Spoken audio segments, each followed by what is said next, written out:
Hello and welcome to episode 168 of the Pixel Street podcast. As always, I'm one of your hosts, Joel Campos, and joining me is the Raspberry Pi owner. John, we could talk about that. John Hey, Hansen. we could. I mean, there's not much to say about it. I'm uh, eager about it. I got a Raspberry Pi over the last week, and it's delicious. No, the Raspberry Pi, the emulation machine that you can put a bunch of stuff on. Very excited to play with that and get some old games that I've missed in the past on it. What Yep. have you been playing on it? You At the said moment, it already had some stuff on it when you got it, you said, right? yeah. So I actually got it from my aunt's husband. I guess that technically makes him my uncle, but Yeah, I was going to they're say a lot of people would call them their uncle. they're the same age as me though. So it's just weird saying that. How is that weird though? If she's your aunt and Yeah, she's the yeah. same age, No, I call her my aunt because that's my aunt Brianna. I've been calling her that my whole life. okay. But this guy that I barely know, I don't know him that well. Calling him Uncle Colin, it's just weird to me. But yeah, You, he gave me a the Raspberry. man gave you a Raspberry Pi, John. Yeah, Refer to I'll him as probably your uncle. I'll start calling him Uncle Colin. Okay, but yeah, there was a bunch of SNES games on it, and some Game Boy games. There was a lot of Pokemon on there as well. So I looked through it a bit. I definitely want to grab Chrono Trigger on there because Chrono Cross is the one that recently released. Chrono Trigger is the one I really want to play. Did we ever get to the bottom of if that's a sequel of Chrono Trigger, Did or if we? it's just like I don't know. I I remember we feel were talking about it. I'm I don't gonna. know if it's a sequel or if it's just like another game in that universe. Yeah, let me see. Is Chrono Cross a sequel to Chrono Trigger? I'll be right From back. the I gotta let Elisa. web. RPGsite.net says Chrono Cross is absolutely a sequel. Um, therefore, but then Wikipedia says Chrono Cross is not a sequel. So I hope that answers your question. We have we have answers on both sides here. So it could go either way. It could go either way. All right, cool. Well, anyway, oh, I just had to burp out of nowhere. Um, we have a very special show this week. Joining us will be Austin Stark, the creator of the Fixture S1 and founder of Fixture Gaming. So we will have an interview with him at the end of the show. But before then, we are going to talk some about what are we talking about, John? What's that game called? Overwatch 2, baby. I had to mess with you. I'm surprised you don't have an Overwatch character behind you this week. I just had this one ready. Oh, okay. Yeah. Yeah, we're going to be talking extensively about Overwatch 2 because John has played it and has been playing it. But yeah, that's what we are going to be discussing this week. Stay tuned to the end of the show for that interview with Austin. He's a real cool dude, and the fixture. I keep wanting to call it the old name of the product, just like Mhm. because I feel like that rolls off the tongue for me. But Fixture S1 is a great product, so definitely check that out. But yeah, other than that, please follow us on Twitter at Pixel Street. Check out our pinned tweet to join our Discord server where we will be doing Pal Party nights. I don't know if we should do one this week for I think we Nintendo should. Switch Sports. The I thing think we is, should. do we know enough people that are going to be buying that day one? That's my Do we concern. know what? Oh, we do. Yeah, we got us. That's two right there. Holden, he's got to get it right. We could Okay, probably we'll put we a could feeler probably out in the blackmail Discord. Chad into it. We'll put a We're feeler out in the Discord. all right. We will join our Um, Discord and play it with yeah, us. yeah. If you're getting Nintendo Switch Sports, please let us know. We'll be looking for people to play with in the coming months. But yeah, also please subscribe to us on YouTube at Pixel Street Videos, where we post the podcast every week. Sorry, something fell. Where we post the podcast every week. Usually it's live. This week we are not doing a live one just because we are attaching an interview to the show. But yeah, also you can find the show on SoundCloud, Spotify, Apple Podcasts, wherever you find Sorry. There's a lot going on here. Wherever you listen to podcasts, that gets posted every Friday at 8 a.m. Sometimes a little later, but usually at 8 a.m. on Friday. It is up and live. John, that was a lot of talking. Yeah, it was. We got to fill out time somehow. Tell me about Overwatch 2. Overwatch.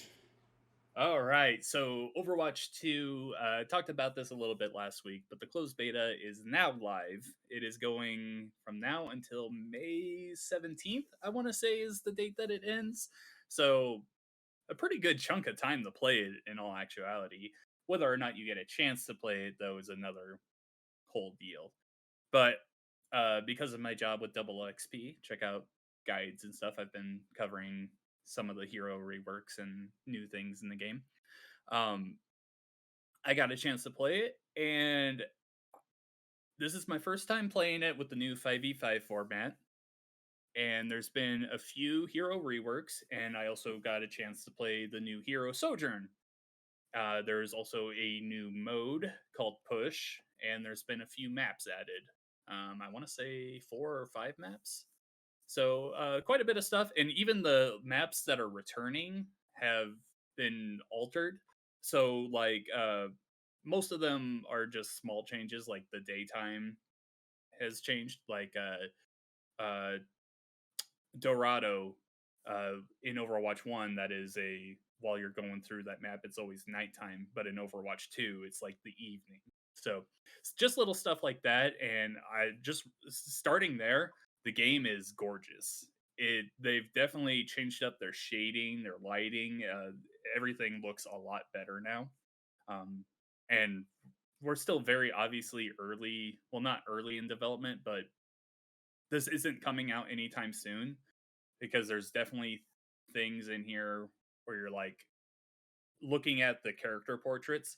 Some of them are like hand drawn and others are like in-game models. You can tell this is a very not finished product yet. So I'm just really excited to see how much further they go with making this game pop and look so much better. We've already seen them like change up hero looks and everything. None of them are available in the beta, at least not right now. But I'm very excited to see just how good this game looks in the future. Did Um, they already change the name of, was it McCree? That was like a yes, controversial dev it's at the Cassidy. company. Okay, Cole Cassidy is the character now. Yep. cool. Uh, I I haven't. I have to get caught up on the lore. I'm a little behind, so I'm not sure if they've addressed that in the lore yet. But there have been voice lines in the past where Sombra, even before the scandal and everything came out with the real life Jesse McCree, um, Sombra would come up to then McCree and be like, "I know your real name," and he's like, Whatever someone told you, it's not Cole, but it is Cole Cassidy." So they were already planning on changing his name, or at least him having a second name. I guess it just worked out for them. I guess I don't know. Um. So yeah, I Question went I have for over. you: Yeah, what's up? the state of the game now, as you're playing it, does it seem like they need another year to finish it? Because as of right now, it's not coming out this year, which means it'd probably be a spring game next year at the earliest. So one of my predictions at New Year's this year was that the PVE side, which is the hero missions, story mode, and everything, I believe that won't come out this year. I think the PvP side will have some kind of early release this year because I've talked before about how Overwatch 1 and Overwatch 2 are connected. Even if you don't buy the second game, you're going to be playing all of that content. You're getting all of the updates, all of the hero reworks, the new heroes, the new maps. So I think the PvP side will come out this year still. I think they have to like finish up some things as along the way. So it might be like late in the year or maybe early next year. But I do see that one coming out soon, especially with Overwatch League about to implement all of these games. Has Overwatch League started already? I do not pay attention to esports. I I doubt it because we would have seen a lot more about Overwatch in the last Yeah. few weeks about Overwatch 2 changes, and I really didn't Okay. start seeing it until yesterday. Yeah. But the Overwatch That 2 beta that's has been still that still is so wild to me. that Yeah. they're gonna implement it into the Pro League, but it's not done. Like, At least they got this beta out, so at least some of the public can play it.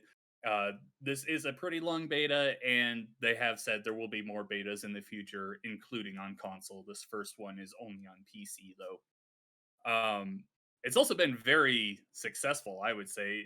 They passed over 1 million viewers on Twitch just today, and the second day of playing it. So everyone wants to see it, and some people have their questions. They're like, is this just Overwatch 1 again? Is this a completely different game?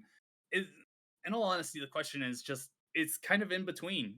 Yeah, this you could argue that this isn't a full sequel, but there are a lot of meaningful changes here. The shift to 5v5 is massive. You're losing a tank in your team setup, so the tanks all have to be reworked. All of them are much chunkier. A lot of them are brawlers. Orisa got a significant change where she doesn't even have a shield anymore. Her shield is now she pulls out a spear, spins it in place, and charges forward. And she wants, instead of bunkering behind a shield and having everyone like group up together, she wants to now charge into a team and take all of their fire from the rest of the team. So it's just things like that that are really changing up how this game is going to be played successfully and how much different Blizzard is developing this game. Doomfist, he's no longer a damage character. He's a tank now. But he plays a lot of the same way. There's a few different things. Now he like has this thing where he like crosses his arms and he takes some damage. But overall he's just a tank. He does a little less damage, but he's still in there. He's gonna punch you in the face and try and get out of there. There's a lot of stuff here that you're like, yeah, this is very much Overwatch 1, but there's definitely a new twist to it. I would say it's the same but different. I don't know how much better to say it.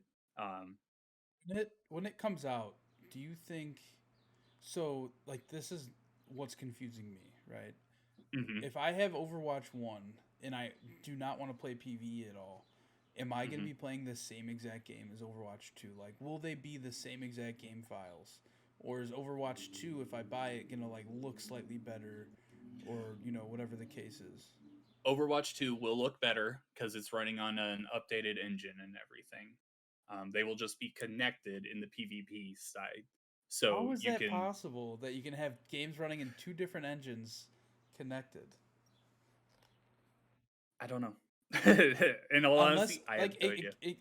the only way I see that possible is that they just, like, the day it comes out, there's a big update to Overwatch 1, and it's basically just bringing the PvP to Overwatch 1 Yeah, with the new engine. That's the only way I could see that being yeah, possible.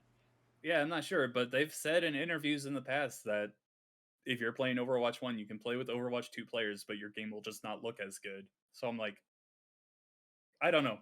I have no idea how they're going to handle it. I have no idea if that's still the plan because that was years ago that they talked about that. So it could be different now. I'm just talking about what they've said since then. And the word is that they're going to work together, but Overwatch 2 is just going to look better. It's going to be on a different engine and it's going to be smooth and everything. So that's Magic. all I'm going on. What's up? It's gonna work off magic. Magic. So this Uh, this pre-alpha that you've been playing, does it include it's not all of the pre-alpha. It's characters? closed beta. I thought it was pre-alpha, closed No, alpha. It's it's a closed beta. alpha. It's a beta, No. Oh, okay. not alpha. It's beta. Um, Sorry, what were you saying? Does it have all of the heroes? Like every one of them? All returning heroes are here. There's only one new hero, but we imagine that there's going to be more in the future, but they haven't been revealed yet. So Sojourn is a lot like Soldier 76. She has a little bit of a faster fire speed, but she also has a oh, I'm blanking on the name of the weapon she has. Rail cannon. So as she shoots in the shields and enemies, it builds up charge, and then she charges up a massive blast. She's pretty fun. I've only gotten to play her once or twice so far, but she seems pretty cool. Um, as for heroes that got the reworks, I already talked about Doomfist and Orisa. Bastion and Sombra also got significant reworks. I'm not a big fan of what they did with Sombra as of now, her being one of my favorite characters from the first game, but there's a lot of these characters that you have to change how you played before. Bastion before he would turn into a turret and he was very stationary and put out a lot of damage. Now he has wheels that he can go around on his turret, but it's timed. You can't just stay in that forever and it does less damage. There's a lot of different things here with those characters, and I'm sure there's going to be more reworks. Sigma, Wrecking Ball. I could see Soldier 76 getting a rework in the future. A lot of these characters are going to have some changes made to them still. Every class now has more passives, so all damage characters can run faster. All support characters will automatically heal themselves when they don't take damage, and all tanks are harder to boop out of the way, so it's harder to just pick them up and drop them into a hole to instantly kill them. Uh, there's been a lot of small changes like that, and I think it's going to pay off in the end to make this feel much better. It's also going to make it feel a lot more like a deathmatch game than it did before. Overwatch 1 was very centered on team comps and working as a team together. While some of that will still be there, it's just not going to be as strong in Overwatch 2. Uh, I'm a little disappointed in that, but that's just the way it's going to be. Is there a ping system? Yeah, they've worked in a ping system. I've actually got a guide on Double XP if you ever want to look it up. Yeah, it's as simple as, hey, that enemy's there. You can hold down the button and it will bring up a menu and be like, watch this area. I last saw them over here. Um, if you ping an enemy, there will be a marker above them that will stay on them as long as you see them. And then if you lose them, like if they teleport away or something, uh, it will just stay there for a little bit and be like, this is the last known location of where they were. So some pretty cool stuff there. One thing I really wanted to talk about is how much more your characters talk in this game. I so they haven't implemented the new looks into the characters yet, but there's a lot of new voice lines. I've already heard a lot of lore things. Like I've heard Sojourn and Orisa talk together about how uh, Eevee idolized Sojourn when they were when she was growing up, watching her on cartoons and everything. Uh, there's so many more call outs, new voice lines in general. I love what they're doing with the voice work here because the voice actors in Overwatch 1 are amazing and they really help bring those characters to life. They've gone an extra step with that in Overwatch 2, and I absolutely can't wait to see it go even further. Another question: how bad are you on PC compared to Terrible, Xbox? Joel. Keyboard and mouse is the death of me. I have been playing a little bit with an Xbox controller. Uh, Obviously, that puts me at a disadvantage, but hey, I'm probably at an even bigger disadvantage if I try keyboard and mouse. I am so bad at it. Uh, Not as I bad actually as I used to really be, but I really enjoyed playing Overwatch 1 on PC, but the reason I never did it is because I don't have any friends who play on PC. hmm And so, like, well, they have crossplay now, so oh, in Overwatch 2 or 1? in both, it's in Overwatch 1, Cross progression, though. not Is cross that a thing? progression, only crossplay. You Yeah. lost me. I know. You I know. lost me. Hey, this is my whole thing. Crossplay is cool, but we need cross progression in everything, What about right? what Right? about cross-play competitively? Can you cross-play comp or no? Not comp. Console players can play crossplay comp with other console players, but PC cannot. That makes sense. But you can do quick It play. makes You can do sense. arcade. It makes sense, but I wish that they would add like a separate ranking, kind of like Yeah, what Halo does, they might. where There's you been a could be lot of ranked for only console, or you could be ranked for console with PC players as well. yeah. They might do something like that with Overwatch 2 when it comes out. There just haven't been anything.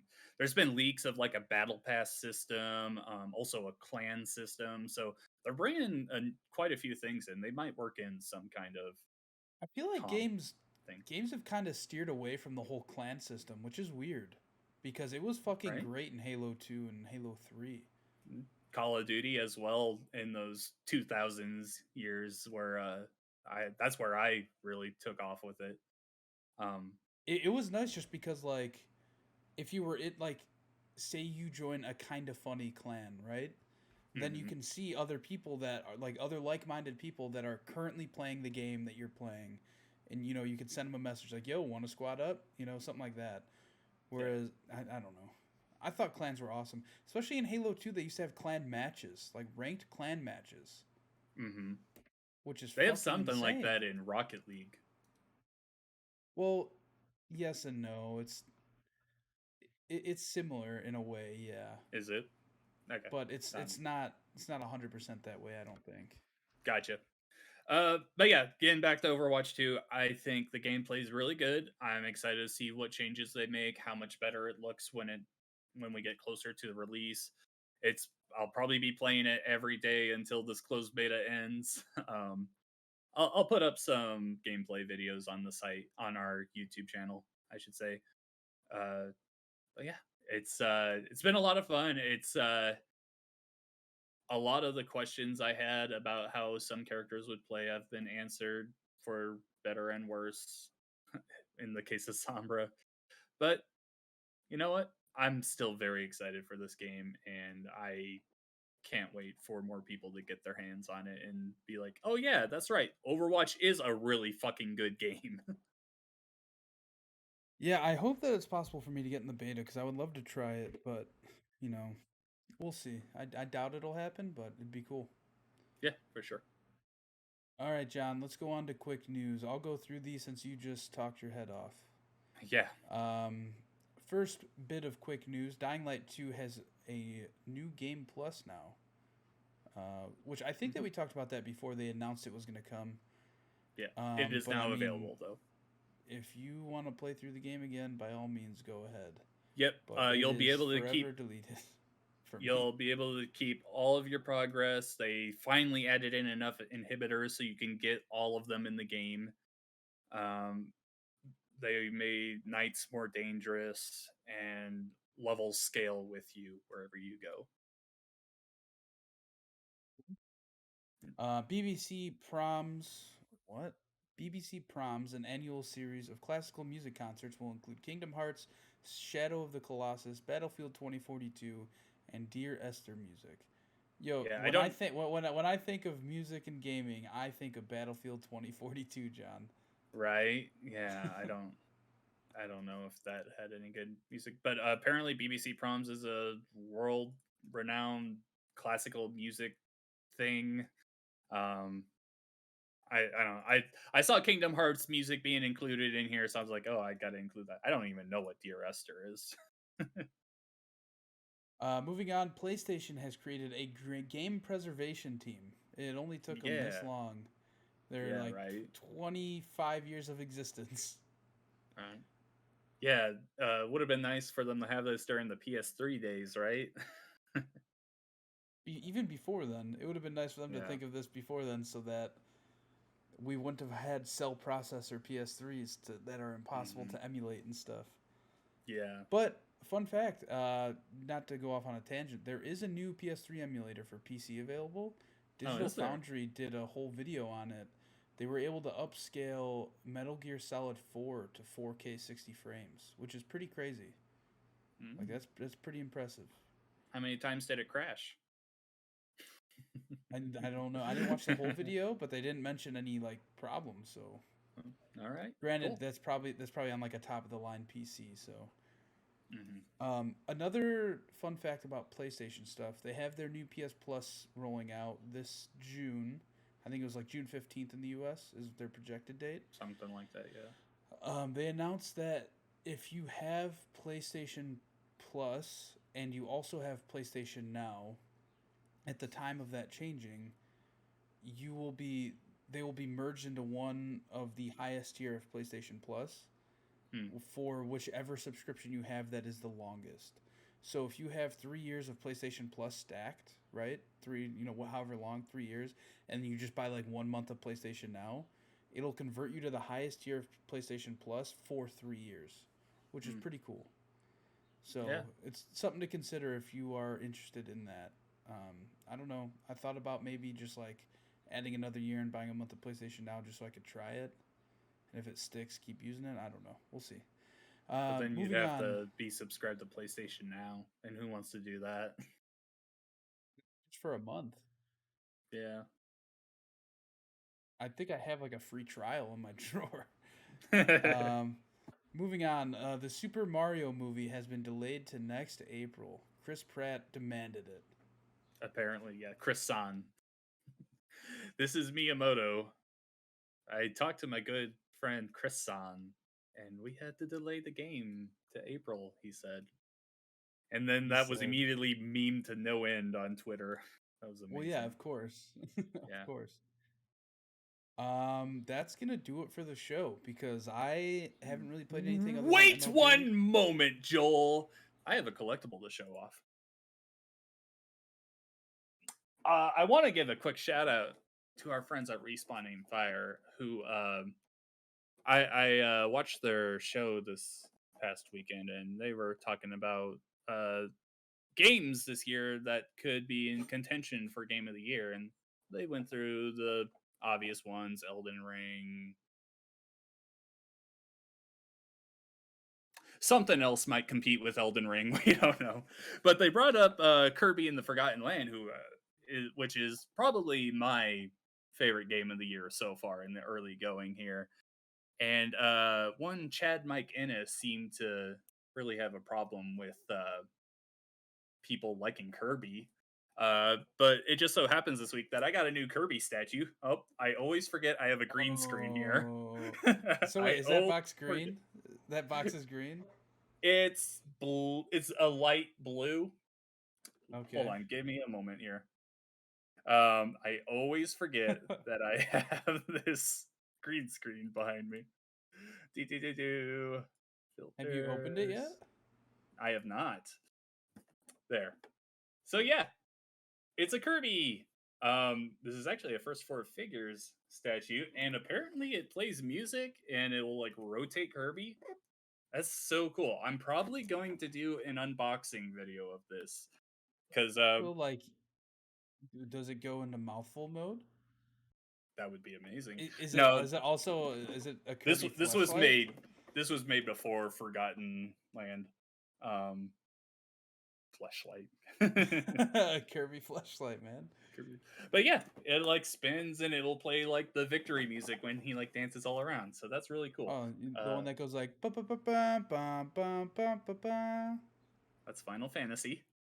Yeah, I know.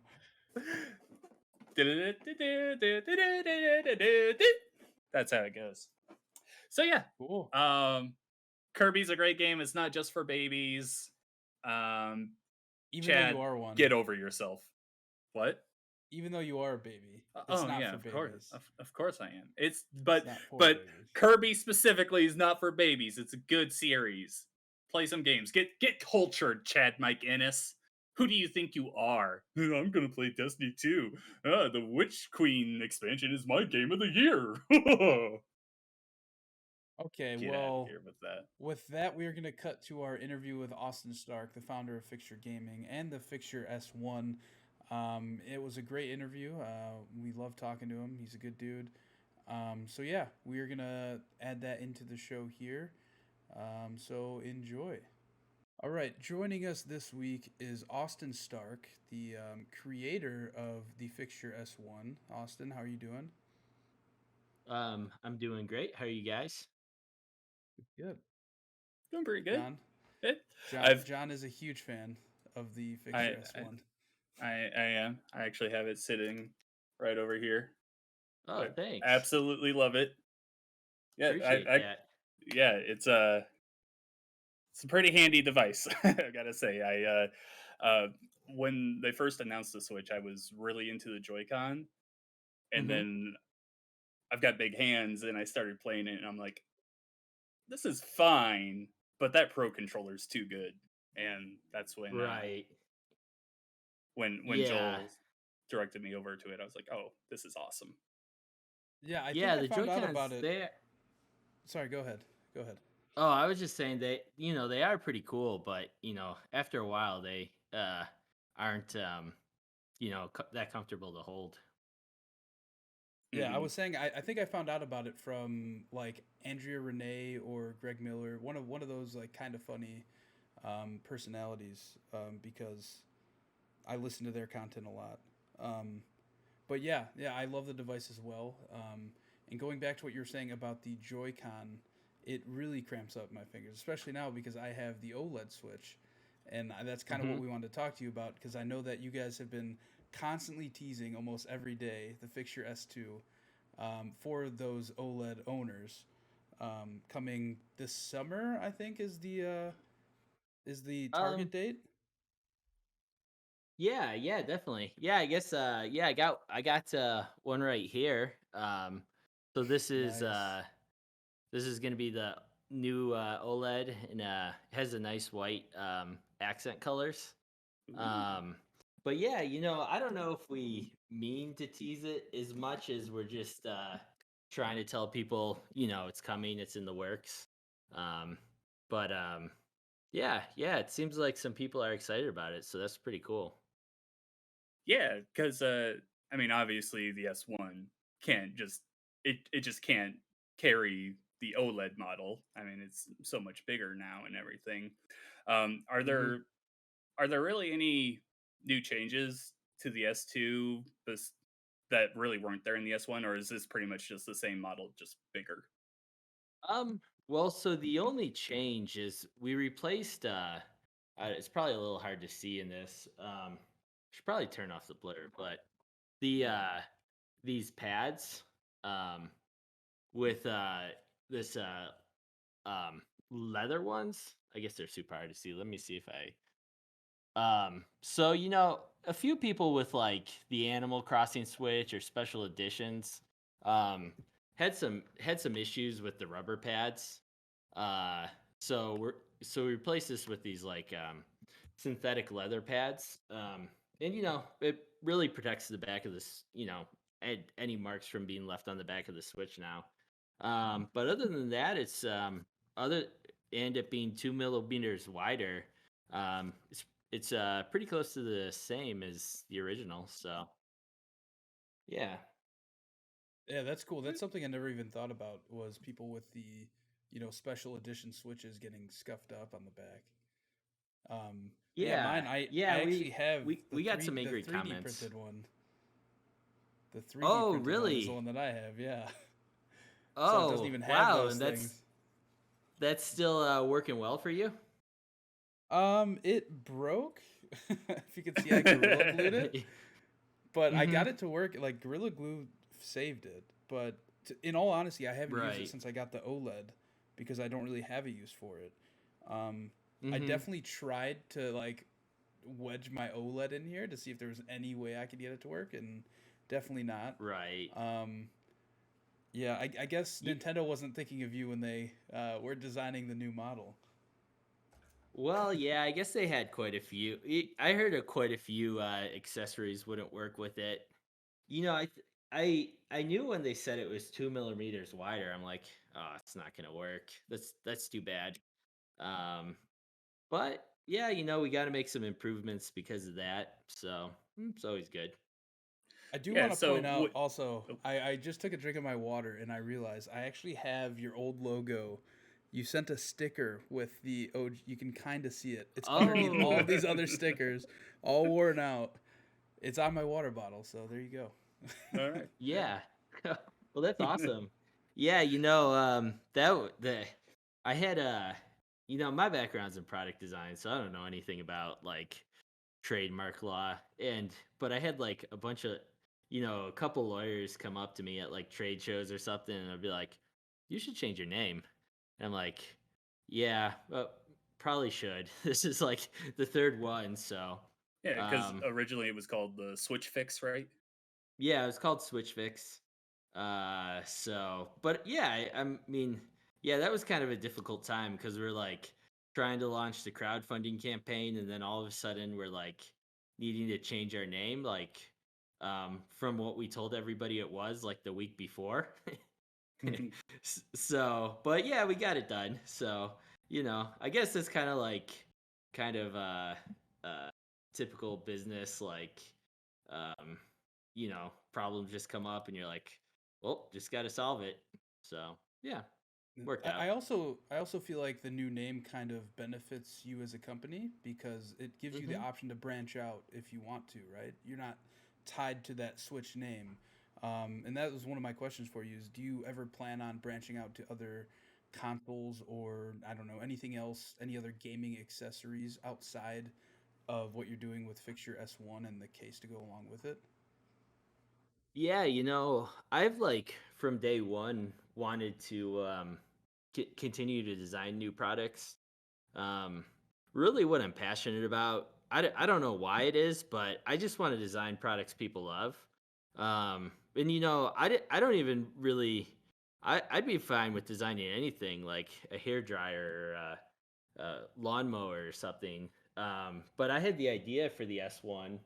Um, so that's kind of what I went with. But yeah, I would definitely like to. We definitely want to move into like mounts for cell phones.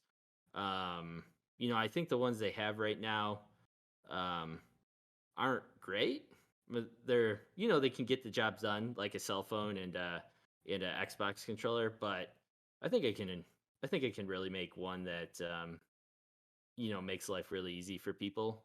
So that's kind of our next goal.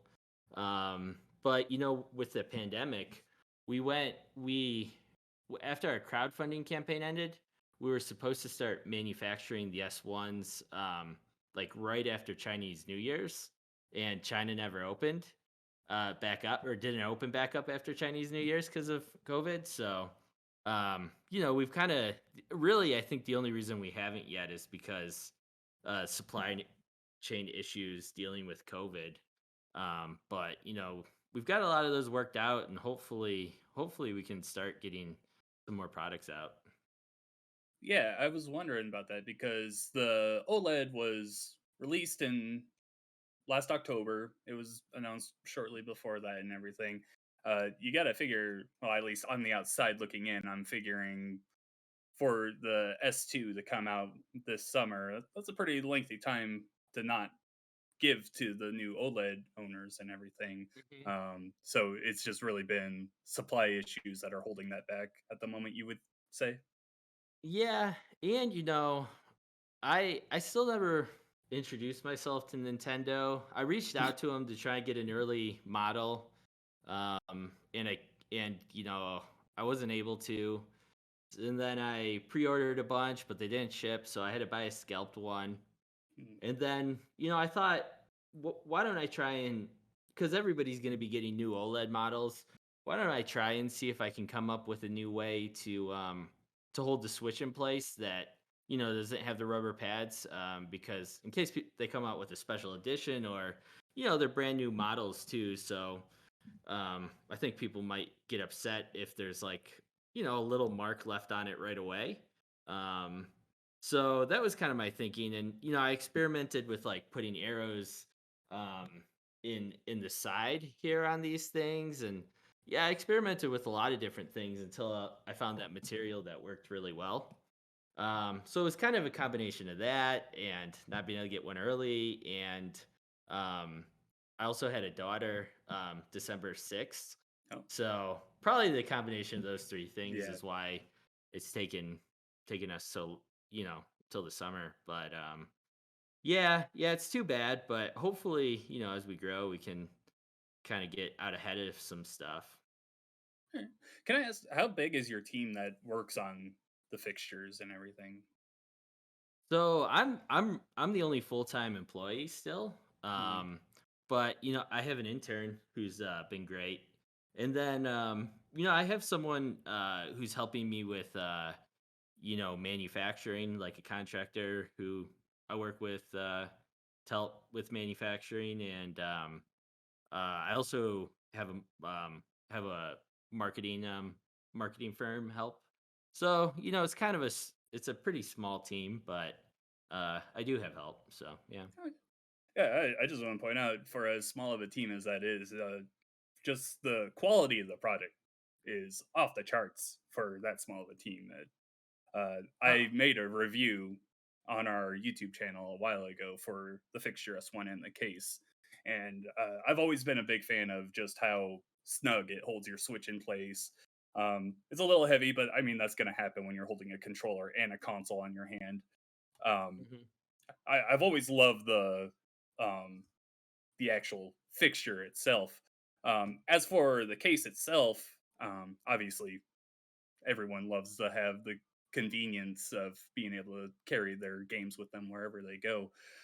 My only problem with that is that the when you try and close it in there with your Switch, it gets a little snug. Are there any plans for a new Fixture S2 case, and would it maybe have a little more room in there? Yeah, yeah, the I know what you mean about the case. I could kind of go why kind of talk about, how that happened Hmm. if you're interested. But I originally wanted to put this pocket like farther like farther back here. Hmm. Um or, but the manufacturer said that we couldn't attach it like that. Um, so it was kind of a choice of like people have been wanting the case and wanting the case. Do we go with this or do we like kind of start from the beginning and redesign it? Um, the one benefit for it is the Pro controller wasn't really meant to be portable. So if you touch a button, then it turns the switch on. Like I used to like throw it in my backpack on a plane and then it would be like half dead before the case. Um, so the nice thing is it really holds the whole assembly down pretty well. Um, which helps prevent it from turning the switch on. But yeah, I definitely would like to you know p- p- work on the case a little. It works with the OLED, and we don't have plans at the moment to come out with a new case. But yeah, it's something I would like to work on, I suppose. One thing at a time, right? Yeah, yeah. It feels like there's so many things. I I kind of designed it back in 2018, the S1. So I'm like itching to like work on new products, but uh, it's got to get everything else worked out first. So yeah, For sure. Yeah, I did see your email that you guys sent out last week. I think it was about PAX and your experience there, and how your first PAX you went to was kind of you went on a whim, right? And just kind of went out there to and took some of the fixture S1s with you to hand out to people or just to kind of spread the word of your yeah, product. So I wanted you to go into that and how your experience was going back this past weekend, post pandemic, and while, people probably discovered the Fixture S1 through the pandemic, because of how big like the Switch blew up, right? There was many hmm months in there when demand for the Switch was really high because everybody was playing it, and Animal Crossing definitely helped with that. But yeah, I just kind of yeah. wanted you to talk about your experience going back to PAX after that first time you went. Yeah, I mean that was really cool. So, well, I was also gonna say, when you were talking about kind of funny, um, I don't know, I don't know if the S1 would be here without them too. So, I actually flew out to San Francisco because kind of funny had a meet and greet, and I just brought them the 3D printed prototype, and because I was 3D printing them, I put their handles in them and everything. So I'm like, hey, would you talk about this? I don't have any money to pay you because it was a side hustle, and I was just working on it after my main job. Um, but Indiegogo had told me, I probably needed to collect about 10,000 emails to have a successful crowdfunding campaign. And I had no idea how to do that. So I flew out in February to see Kind of Funny, and I was collecting maybe 3 or 4 emails a day, and then when Greg Miller talked about it, I think I got like 300 in like 2 hours or something. Um, so I'm like, well, that was definitely worth it. So I was at my computer like the week before, like probably the week of PAX, or the day I would have to leave, and I'm like, man, flights are expensive. Should I go? It has to be like I'm gonna be on a red eye. Um, and I have to be back at work on Monday, but I ended up going, and yeah, it was definitely worth it. So yeah, it was cool. I remember meeting like a you know one person in the media. They tweeted at me, so I tweeted back at them. I think I had like 2 Twitter followers at the time, and I just met them like by the stairs at the entrance, and I pulled this like 3D printed prototype out of my backpack and gave it to them. But you know, everybody at PAX, I feel like everybody there is so nice. Like it's a great community. So I just went around the show and I showed people, and I gave samples out. I gave one to like Wolf Den and a few other people, and people talked about it on their YouTube channels, and I collected a lot of emails. So going back this time, it was pretty special because like I have a booth now. It was just like the first time it was like this thing that I didn't know if it would work, and it was kind of a risk because I didn't have a ton of money because it was just like I was funding it with my paycheck. But yeah, coming back and being like, man, all that hard work, and now I got a booth, like that was super cool. So yeah. Yeah, it's been really cool to see all of your posts of you and your team at all of these like shows showing off the Switch Fix. I especially like the really huge one that you have 3D printed, I assume. The giant Oh Pro yeah. controller. It's pretty cool. Yeah, everybody like it draws a lot of people into the booth because when we have them displayed, people don't even realize they're Switches. Um, so it's kind of nice because like that big controller, people like go up to it and they try and play with it, which I feel like I got to make the thing work now because everybody wants to like try and move the giant joysticks around and everything.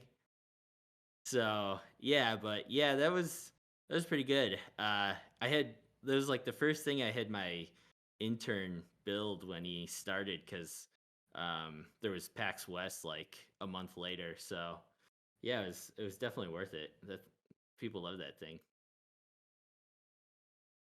All right. Yeah. Well, I think that is about all the questions I had. Joel, did you have any other ones?